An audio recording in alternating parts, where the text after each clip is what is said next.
ఓం శ్రీ గణేశాయ నమ. శ్రీ జ్ఞానసరస్వత్యై నమ. శ్రీ గురుభ్యో నమ. శ్రీ మహాగాయత్రీ మాత్రే నమ. శ్రీ మహాగాయత్రీ మాత యూట్యూబ్ ఛానల్కు అందరికీ సాదర స్వాగతం. ఆహ్వానించువారు కాశీవజ్ర సుబ్రహ్మణ్య శర్మ, నిడదవోలు. తిరునావుక్కరసు నాయనార్ అప్పార్ అంతిమ భాగము కొనసాగింపు. ఎప్పటి నుండో మధుర పట్టణం కవి పండిత నిలయంగా పేరు ఉంది. అదీకాక మీనాక్షి సుందరేశ్వరుని ఆలయం పల్లవరాజుల పాలనా చాతుర్యంతో ఎంతో వన్నెకెక్కిన ఈ నగర వైభవాన్ని వర్ణించటం సామాన్యుల తరం కాదు. లోకపాలకులైన మీనాక్షి సుందరేశ్వరుల ఆలయం శుభ్రం చేసి అనంతరం స్వామిని సందర్శించి ఆనందపారవస్యంతో మహేశునికి ప్రదక్షిణం చేసి లోపలికి వెళ్ళి అలవాటు ప్రకారం లోకపరిపాలక అంటూ అనేక గేయాలతో స్వామి విభవాన్ని కీర్తిస్తూ గానం చేశాడు అప్పర్. శివభక్తుడు తమ దేశానికి వచ్చాడని విన్న పాండ్యదేశ రాజదంపతులు అప్పర్ను ఆహ్వానించారు. వారి భక్తికి గౌరవ మర్యాదలకు వశుడైనాడు అప్పర్. అప్పర్ ఉన్న ప్రదేశానికి వచ్చి రాజమర్యాదలతో రాజప్రసాదంలోకి తీసుకెళ్లారు రాజదంపతులు. కొన్ని రోజులుండి వేదాంత వేద్యుడైన జ్యోతిస్వరూపుణ్ణి దర్శిస్తూ అనేక కీర్తనలు ఆలాపిస్తూ దైవాన్ని మెప్పిస్తున్నాడు అప్పర్.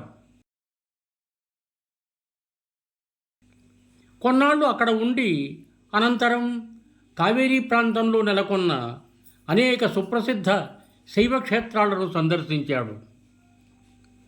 ఇందులో భాగంగానే బ్రహ్మహత్యాదోష నివారణార్థం రామచంద్రుడు స్వయంగా ప్రతిష్ఠించిన రామలింగేశ్వర స్వామిని మనస్సులో స్మరించుకుంటూ రామేశ్వరం వెళ్ళాడు. ఇక్కడి రామలింగేశ్వర స్వామిని అనేక రీతుల్లో పద్యమాలికలు అల్లి ఆయన గళసీమను అలంకరింపజేశాడు. అనంతరం అప్పర్ తిరునల్వేలి, తిరుకానప్పేరు తదితర శైవక్షేత్రాలను సేవించి చివరకు తిరుప్పుహలూరు చేరుకున్నాడు. ఇక్కడితో తన యాత్ర ముగిద్దామనుకున్నాడు అప్పర్. అప్పటికి అతని దేహమంతా అలసిపోయింది. ఇక్కడ వెలసిన పరమేశ్వరుని అనేక వృత్తాలు కీర్తనలతో కీర్తిస్తూ ఇక్కడే ఉండిపోయాడు. తన అలవాటైన ఆలయ శుభ్రతను మాత్రం ఏనాడూ విడిచిపెట్టలేదు. ఈశ్వరుని ఆలయాన్ని శుభ్రం చేసి గడ్డి పారవేసే సమయంలో పార నుండి ప్రతిరోజు ఇతని భక్తిని లోకానికి చాటుదామనే భావం శివునికి కలిగింది.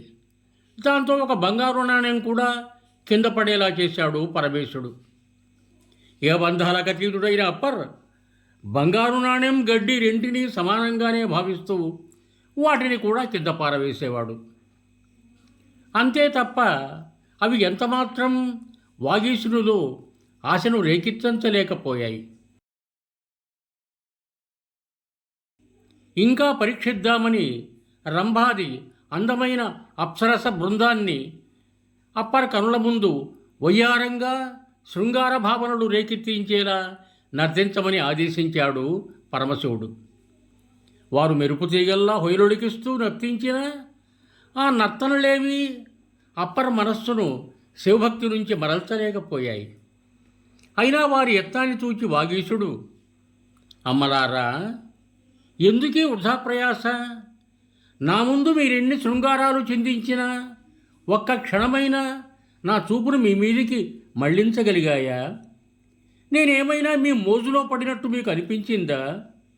నేనెప్పుడూ పరమేశ్వరుని పాదమనిషినే. ఇతని ముందు తమ కుప్పిగంతులు ఎందుకో పనిచేయవని భావించి నీ దాసునే అనే భావం వచ్చేలా మృదుమధురమైన తాండక వృత్తాన్ని అప్పర్ ఆలపించగా సుందరీమణులు అక్కడి నుంచి వెళ్ళిపోయారు. అప్పర నిశ్చల భక్తిని తిలకించిన అక్కడి వారంతా అప్పర్ను ఎంతగానో శ్లాఘించారు. అనంతరం అప్పర్, ఈశ్వర, నాకీ మానవ జన్మ ఇక చాలు. వీలైనంత త్వరగా నీ చరణ సన్నిధికి నన్ను తీసుకొని పోయి తరింపచేయి.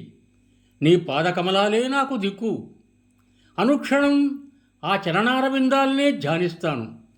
అవి తప్ప నన్నే భవబంధాల నుండి దరిచేర్చగలవి ఇంకేమున్నాయి? అనంత ఆనందనర్తనం చేసే నీ నాట్యభంగిమలో ప్రస్ఫుటంగా కనిపించేది నీ పాదయుగళమే కదా. పరమేశ, 9 రంధ్రాలతో కూర్చి ఈ శరీరాన్ని తయారు చేసి మానవ జన్మగా ప్రభవింపజేశావు.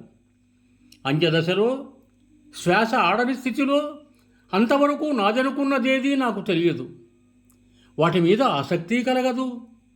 అలాంటి సమయంలో నీపై ధ్యాస కలిగేలా ఆశీర్వదించు. ఇదిగో నీ చరణ సన్నిధికే వస్తున్నాను. ఇప్పుడు నా మనస్సులో నీవు తప్ప ఇతరులు ఎవ్వరూ లేరు. ఈ చివరి దశలో కూడా నన్ను నీ పరీక్షలకు గురి చేశావు. అయినా నీ కటాక్షంతో వాటిపై మోజు కలగనీయలేదు. అంటే నన్ను కరుణించినట్టే కదా. దయాసముద్రుడవు. నీ మాయను కనిపెట్టడం బ్రహ్మ విష్ణాదులకే సాధ్యం కాదు. నేననగా ఎంత అంటూ ఆర్తిగా పాడుతూ దైవమైన పరమేశ్వరుడిలో ఐక్యమైపోయాడు అప్పార్ వాగీశుడు తిరునావుక్కరసు. ఆ విధంగా శివానంద సాగరంలో తేలియాడుతూ పరమభక్తుడైన వాగీశుడు చైత్రమాసం శతభిష నక్షత్రంలో తన పాదపద్మాల సన్నిధికి రప్పించుకొని తన వద్దనే ఉంచేసుకున్నాడు మహేశ్వరుడు. ఆకాశం నుంచి దేవదందుభులు మురుగాయి. పుష్పవృష్టి కురిసింది. అప్పర్ కైలాసగమనానికి బ్రహ్మ, విష్ణువు, దేవేంద్రాది సకల దేవతలు హర్షామోదాలతో స్వాగతం పలికారు. భూలోకంలో ఆ పరమేశ్వరుని భక్తునికి ఘనంగా వీడ్కోలు పలికారు. పరమేశ్వరుని నమ్ముకున్న వారికి ఎన్నటికీ ఏ లోటు ఉండదు. అంచెంలో ఆయన సన్నిధానము దక్కుతుందని నిరూపించిన శివభక్తుడు అప్పర్, అదే తిరునావుక్కరసు. సోదరి తిలకవతి కూడా శివునిలో లీనమైపోయింది. ఇద్దరి జన్మ ధన్యమైంది. ఇంతటి మహోత్కృష్టమైన జీవితం గడిపిన తిరునావుక్కరసు, వాగీశుడు, అప్పార్ జన్మ ధన్యమవటమే కాదు, ఇలాంటి భక్తుల గురించి విన్నా చదివినా శివసన్నిధానం లభిస్తుందనటంలో ఎలాంటి సందేహమూ లేదు. సంపూర్ణం. యువం భూయాత్. సర్వే జనా సుఖినో భవంతు. ధన్యవాదములు. మీకు నా ఈ వీడియో నచ్చినట్టయితే దయచేసి ఒక లైక్ కొట్టి మీ బంధుమిత్రులకు కూడా నా ఈ వీడియోను షేర్ చేయగలరు. అదేవిధంగా నా శ్రీ మహాగాయత్రీమాత యూట్యూబ్ ఛానల్ను సబ్స్క్రైబ్ చేయ ప్రార్థన. మరొక్క మారు ధన్యవాదములతో భవదీయుడు కాశీవజ్ర సుబ్రహ్మణ్య శర్మ, నిడదవోలు, తూర్పుగోదావరి జిల్లా.